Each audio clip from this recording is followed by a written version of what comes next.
Good morning student. Today I will teach you graph theory in physics.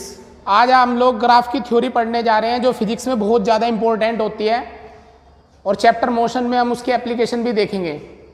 तो हम सभी को पता है कि हमारा y एक्सिस होता है, ये x एक्सिस होता है, इसी तरह नीचे की तरफ y डैश और ये x डैश, ये ओरिजिन होता है। ये हम प्रीवियस क्लासेज में अच्छे से पढ़ चुके हैं। इसके अंदर हम कोई भी अगर शेप तैयार कर दें तो इसको हम लोग ग्राफ नाम देते हैं। ये हमारा ग्राफ होता है। क्या होता है? हमारा ग्राफ। ये ग्राफ है, यहां से यहां तक गया है। ये कैसी भी शेप का हो सकता है, ये कुछ ऐसा भी हो सकता है। ऐसे ग्राफ जो स्ट्रेट लाइन में हो इन्हें लीनियर ग्राफ बोलते हैं, इनको कर्वी लीनियर ग्राफ बोलते हैं, कर्व बोलते हैं। यहां से ग्राफ स्टार्ट है तो इसके पॉइंट हमें कैसे पता लगेंगे कितने हैं? तो एक्स एक्सिस भी मिलाओगे और वाई एक्सिस पे अगर आप इसको मिलाओगे तो ये आप इसके पॉइंट होंगे x1, y1। ये x1 और ये y1। ऐसे जहां ग्राफ एंड हो रहा है उस पर भी अगर आप ऐसे ही मिलाओगे तो ये हमारा क्या बनेगा? x2 और ये क्या बनेगा? y2। तो इस पॉइंट के कोऑर्डिनेट आप लोग लिखते हैं x2, y2। इनके बीच की डिस्टेंस वगैरह आप लोग निकाल लेते हो, ये सब इसके फॉर्मूले चलते हैं। और फिजिक्स में हम लोग जब ग्राफ यूज करते हैं तो हमें दो चीज़ों का पता होना चाहिए क्वेश्चन सोल्व करते टाइम, जो आपको हमेशा लाइफ में काम आएंगे जब भी आप फिजिक्स पढ़ोगे किसी भी क्लास के अंदर। फर्स्ट थिंग, डिवीजन मतलब डिवाइड। डिवीजन, अगर आपका रिजल्ट डिवीजन से आए, किससे आए रिजल्ट? डिवीजन से। अगर डिवीजन मेरे को रिजल्ट दे रहा तो समझ लीजिए आपको ग्राफ का स्लोप निकालना। Then calculate the slope of graph. Slope of graph, तब आप ग्राफ का क्या निकालिए? स्लोप निकालिए। और स्लोप बोलते हैं हिंदी में, इसको ढलान बोलते हैं। यदि ग्राफ कितना ढलान पे है, स्लोप के हमारे पास तीन फॉर्मूले होते हैं। स्लोप को m से रिप्रेजेंट करते हैं। पहला formula y2 minus y1 upon x2 minus x1। जहां से ग्राफ स्टार्ट होगा उस पॉइंट को आप x1 y1 मानिए, जहां ग्राफ एंड करेगा उसको आप x2 y2 मानिए। तो ऐसा आपका ग्राफ होगा। ये कब लगाना फॉर्मूला? जब पॉइंट गिवन हो, व्हेन पॉइंट गिवन। और ये आप 9th क्लास में इस फॉर्मूले को यूज कर सकते हैं। बी फॉर्मूला m, ये आप यूज होगा अगर थीटा गिवन हो तो tan थीटा के इक्वल होगा। कब लगाना है आपको? व्हेन थीटा इज गिवन, जब थीटा गिवन हो। See formula m equal to dy by dx, जब इक्वेशन गिवन हो, व्हेन इक्वेशन इज गिवन। तो ये तीन आपके फॉर्मूले हुए। क्या बताया मैंने? जब स्लोप गिवन हो तो इस फॉर्मूले को, पॉइंट गिवन हो तो इसको, जब थीटा गिवन हो तो tan थीटा के इक्वल, और जब आपकी इक्वेशन गिवन हो तो आप m equal to dy by dx आप लिख सकते हैं। ये फॉर्मूला आप 9th क्लास में यूज करेंगे। ये दोनों आप यूज कर सकते हैं 10th क्लास में, और ये तीनों आप यूज कर सकते हैं 11th एंड अबव। 11th और उससे बड़ी जो भी क्लासेज होंगी उसमें आप इसको यूज कर सकते हैं। स्लोप कब कैलकुलेट करनी है आपको? तो स्लोप हमें तब कैलकुलेट करनी जब आंसर डिवीजन से मिले। डिवीजन किसका? y एक्सिस का और x एक्सिस का। अगर y एक्सिस को x एक्सिस से डिवाइड करके आपको आंसर मिल रहा तो आप स्लोप निकालिए। तो रिजल्ट अगर आपको डिवीजन से मिल रहा तो आप ग्राफ का स्लोप निकालिए। अब दूसरी थिंग्स देखते हैं हम लोग, क्या होती है दूसरी थिंग। देखिए, तो दूसरी चीज क्या है हमारी? अगर रिजल्ट मेरा एरिया से मिले। रिजल्ट कैसे मिले? एरिया से। जैसे ये ग्राफ था, अभी भी हमने बनाया था, ये x एक्सिस था, ये y एक्सिस था और ये ग्राफ था एरिया। अगर मेरा रिजल्ट मल्टीप्लाई से मिले, ऐसे याद रखिए ज़्यादा अच्छा है, रिजल्ट कैसे मिले, मल्टीप्लाई से, तो आप समझ जाइए हमें ग्राफ का एरिया निकालना। अगर रिजल्ट किससे आ रहा, मल्टीप्लाई से, तो आप याद रखिए जो आपका रिजल्ट होगा वो कैसे आएगा, equal to area of graph, area of graph. ये मल्टीप्लाई आपको याद रखनी, बट मल्टीप्लाई किसकी, मल्टीप्लाई आपकी y एक्सिस और x एक्सिस, इन दोनों की मल्टीप्लाई अगर आ रही तो आप समझ जाइए आपको ग्राफ का एरिया निकालना, रिजल्ट निकालने के लिए। अब एरिया कैसे कैलकुलेट करेंगे आप, तो जैसे ये ग्राफ है तो आप यहां से नीचे एक लाइन ड्रॉ करिए, जहां ग्राफ एंड कर रहा वहां से एक लाइन नीचे की साइड ड्रॉ करिए, तो ये जो शेप आएगी, जैसे इस क्वेश्चन में ये ट्रेपीजियम आ रहा, तो ये हमारा एरिया बनेगा। इस तरह से आपको एरिया का यूज करना है। चलिए अब इस पे एक क्वेश्चन लेते हैं, उस क्वेश्चन में हम दोनों चीजों का यूज करेंगे। बस आपको याद रखना अगर डिवीजन आ रहा है एक्स एक्सिस और वाई एक्सिस का तो आप स्लोप निकालिए, और एरिया आ रहा तो आप मल्टीप्लाई आ रही तो आप ग्राफ का एरिया निकालिए। चलिए देखते हैं, अब हम लोग ना एक क्वेश्चन ले रहे हैं, इसमें वेलोसिटी टाइम के बीच एक ग्राफ बना रखा है हम लोगों ने, और इसमें कुछ पूछेंगे आपसे। ये ऐसे ही आपको ग्राफ देंगे, हमेशा याद रखिए इस एक्सिस पे आपको हमेशा टाइम मिलने वाला। तो ये जो भी आपको ग्राफ दें, सबसे पहले ना आप उस ग्राफ के कोऑर्डिनेट फाइंड कर लीजिए। सबसे पहला काम आपको ये होगा, तो जहाँ से ग्राफ स्टार्ट होंगे वहाँ पे आप कुछ पॉइंट लीजिए। अगर नीचे आप ड्रॉ करो तो ये आपको हमेशा x1 देंगे, यहाँ से स्टार्टिंग होगी तो ये आपका 2 हो गया, इधर ड्रॉ करोगे तो ये y1 मिलेगा। क्या ये 8 आ गया, बिल्कुल।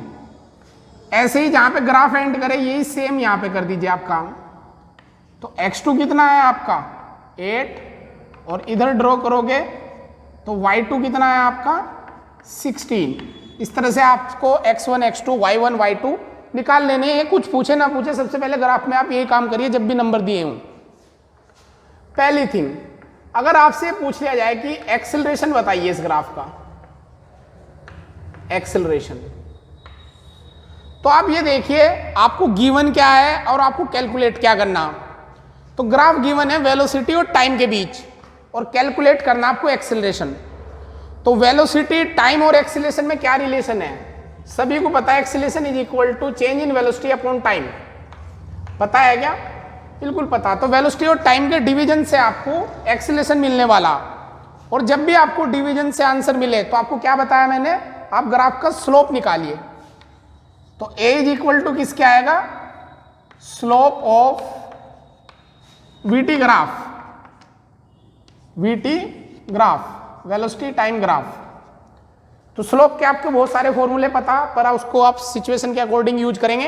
यहाँ आपको पॉइंट गिवन है, तो a is equal to VT मतलब वेलोसिटी टाइम था, y2 minus y1 upon x2 minus x1। अब y2 y1 x2 x1 आप लोग कैलकुलेट कर ही चुके हैं, वैल्यू रखिए।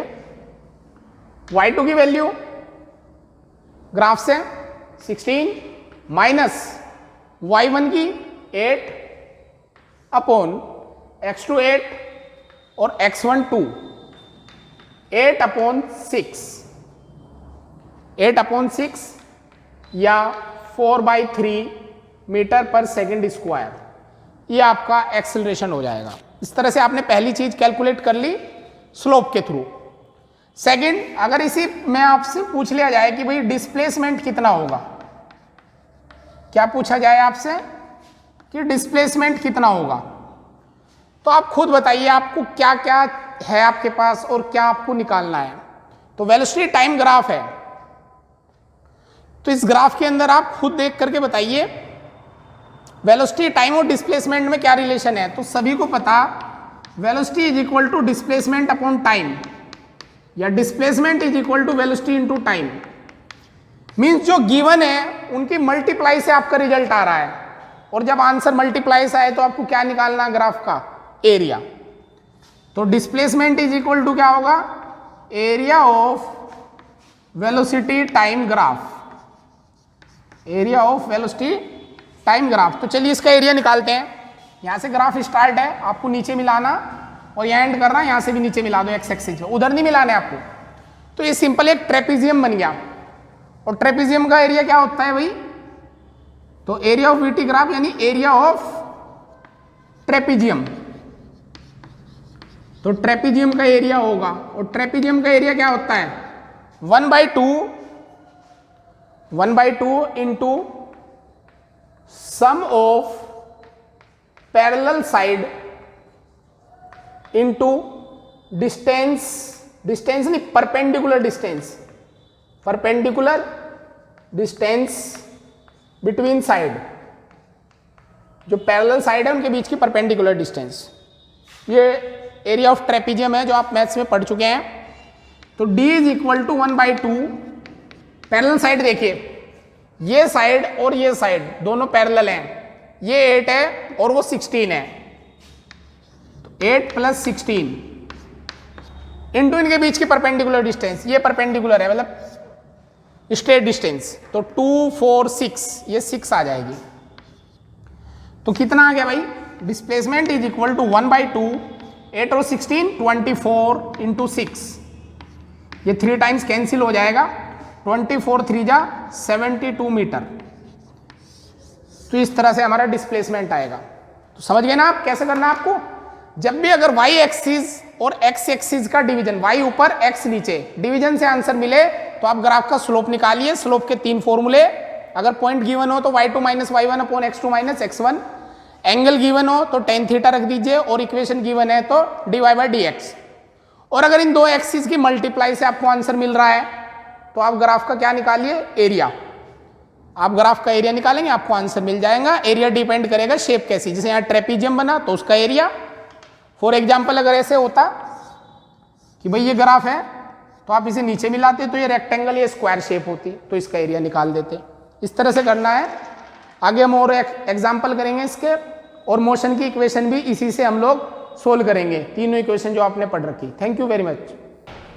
चलो भाई एक और एग्जाम्पल देखते हैं। हमने वेलोसिटी टाइम के बीच में ऐसे एक ग्राफ ले लिया और वही दोनों चीजें आप लोगों से पूछ ली। कौन कौन सी? फर्स्ट एक्सेलरेशन और सेकंड डिस्प्लेसमेंट। तो ये वेलोसिटी टाइम ग्राफ है। आप फिर से बताइए एक्सेलरेशन क्या होता है? Change in velocity upon time. तो velocity upon time is equal to acceleration. तो आप ग्राफ का स्लोप निकालेंगे या एरिया निकालेंगे? तो आपको क्या करना है इस ग्राफ के लिए बताइए? तो आपको निकालना है ग्राफ का स्लोप। तो acceleration is equal to slope of velocity time graph. और स्लोप के कई फॉर्मूले हैं, आपको कौन सा यूज करना? पॉइंट वाला, y2 - y1 x2 - x1। अब y1 y2 x1 x2 आप लोग निकाल सकते हैं कैसे? यहां से ग्राफ स्टार्ट, तो ये जगह हमारी ओरिजिन होती है, तो x1 भी 0 y1 भी 0। जहां ग्राफ एंड हुआ में देखिए ये और ये, तो यहां कहीं आएगा ये, मान लीजिए नंबर हमारा 12 ही है, 12 को यहां पे बना लेते हैं। तो x2 6 और y2 12, ये आपने ले लिए और इनको यूज करते हैं। m is equal to y2 - y1, y2 की जगह 12, y1 की जगह 0, 6 - 0, ये स्लोप है, m से डिनोट करते हैं। स्लोप हमारा एक्सीलरेशन भी होता है। तो 12/6 इज इक्वल टू 2 मीटर पर सेकेंड स्क्वायर। एक्सीलरेशन ही तो स्लोप है हमारा। अगर आंसर डिवीजन से आ रहा तो स्लोप ही तो निकाल रहे आप। ये आंसर हो गया हमारा। बी पार्ट में वही आपसे डिस्प्लेसमेंट पूछ लिया, तो क्या करोगे आप? एरिया ऑफ वीटी ग्राफ,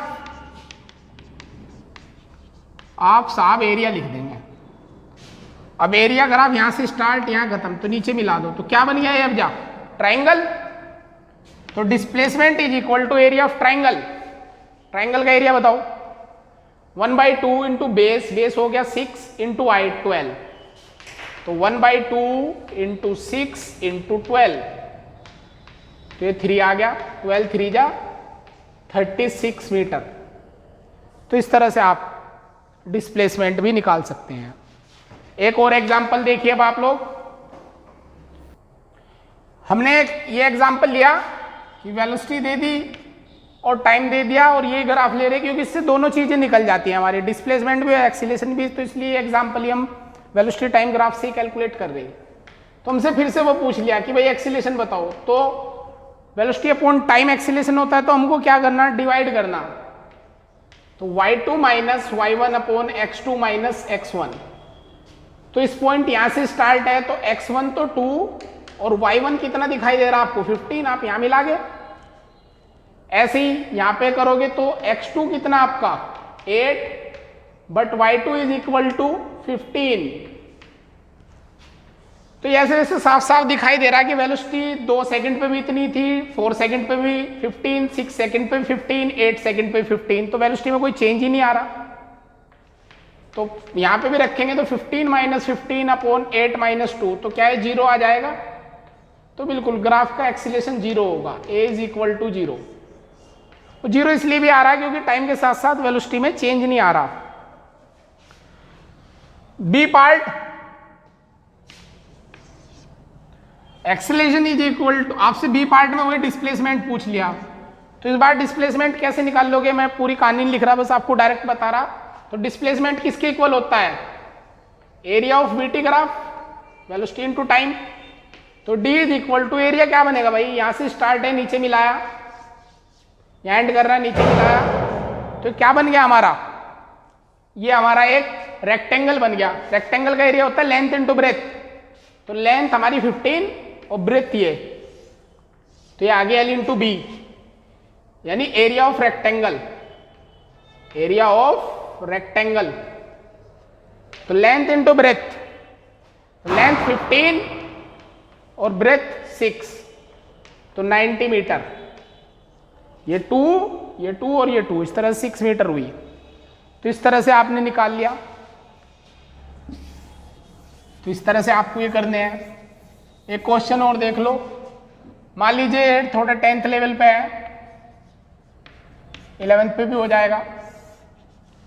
ये डिस्प्लेसमेंट दे दिया, ये टाइम दे दिया, और नंबर नहीं दिए आपको, ऐसे दे दिया बस 30 डिग्री ग्राफ के लिए, 30 डिग्री आपको ऐसे दे दिया, और आपसे पूछ लिया किसी बॉडी की कोई कार थी, उसकी स्पीड थी, तो ये स्पीड कितनी, ये वेलोसिटी कितनी, भी पूछ लिया। तो फिर से देखिए वेलोसिटी और डिस्प्लेसमेंट और टाइम में क्या रिलेशन होता है। तो वेलोसिटी इज इक्वल टू होता है डिस्प्लेसमेंट अपॉन टाइम, यानी आपको जो रिजल्ट चाहिए वो y axis upon x axis से आ रहा। तो इसका मतलब जब भी डिवाइड से आए तो आप क्या निकाल देंगे, स्लोप ऑफ वीटी ग्राफ। और स्लोप के 2 फॉर्मूले, 3 बल्कि, एक तो पॉइंट वाला, यहाँ पॉइंट तो गिवन नहीं, तो दूसरा कौन सा, टेन थीटा। ये थीटा का हमेशा याद रखना आपको। अगर ग्राफ ऐसे है तो इसकी किसी भी पॉइंट पे एक लाइन एक्स एक्सिस के पैरेलल बना लो, तो ये थीटा होगा हमेशा।